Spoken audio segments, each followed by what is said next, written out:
Thank you, Madam Acting Deputy President. I rise to speak about the crisis facing Northern Territory mango farmers as we face a critical crunch point in securing enough workers for the imminent mango season. The mango season begins in earnest right at the end of this month, so not far away, and worker shortages have been exacerbated by the COVID-19 pandemic, which is limiting national and international travel. The NT mango harvest is worth $125 million to the NT economy, and plant-based industries combined are worth $355 million. That means melons, grapes, vegetables and other crops which are also impacted by these shortages in the Northern Territory and also in other jurisdictions across the country. The Territory is mango proud and we're mango mad. We are the country's largest grower of mangoes, producing around 52% of the national mango crop. The NT mango harvest equates to approximately 40,000 tonnes of mangoes, covering approximately 6,350 hectares. And to harvest this huge lot of mangoes requires between 2,200 and 2,500 workers for the picking season. Australian agriculture has always used seasonal workers and overseas workers. Often backpackers are required to do 88 days in regional Australia. But with around 60,000 less backpackers this year, we are facing a crisis that requires urgent attention and innovative solutions that bring together multiple jurisdictions and farmers' associations. And of course, this is not a new issue, it's just an issue exacerbated by COVID-19.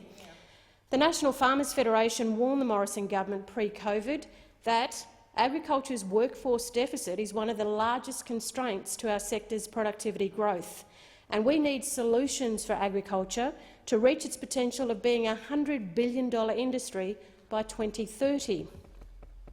I acknowledge the work of Labor's Federal Agriculture Minister, the Honourable Joel Fitzgibbon MP, for his advocacy on this matter and for standing up for producers in this time.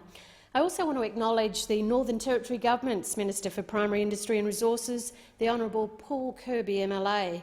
Minister Kirby has been an active participant in cooperative efforts by Labor members across jurisdictions to advocate for the agriculture industry and particularly agriculture workers.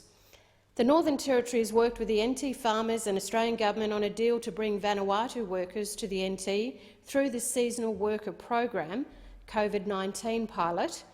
This has been a complex process and final details are being worked through. Workers from Vanuatu are important. They come here every year and they will help fill the gap, but more certainly needs to be done, Madam Acting Deputy President. The NT Department of Primary Industry and the NT farmers are also working hard on an ongoing recruitment of Australian workers through targeted promotion. And in particular, I would like to acknowledge especially the CEO of the Northern Territory farmers, Paul Burke. In fact, Paul Burke's got some innovative ideas, and one of them is to even look at our Year 12 students across the country and looking at gap years, where a lot of students go overseas. Well, it looks like that's not going to happen. How about let's get them out on our farms across the country? So Paul's got some terrific ideas there, in particular around even the HEX program and what could be done as incentivising some of our young people to look domestically in terms of their gap year. Picking mangoes in the top end build-up is not a job that just anyone can do. It does require training and it is tough work in that heat. I certainly call on the Prime Minister, Madam Acting Deputy President, to urgently act to provide farmers and the agriculture sector with a strategy to ensure they're not left without desperately needed seasonal workers, and to clarify progress on the Agricultural Workers Code and give assurance that an announcement will be made on Friday. If a nationally consistent Agricultural Workers Code is not delivered this Friday as promised, the Prime Minister must accept the blame or consider the future of his Agricultural Minister.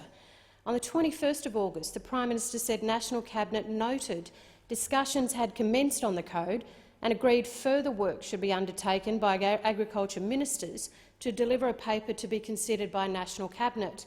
But there seems to be confusion as to who is actually developing the Agriculture Workers Code, and with National Cabinet just 3 days away, it's not looking good. The agriculture sectors need certainty, producers need to be confident in the development of the code, and they will certainly be watching National Cabinet closely on Friday, as I will be too.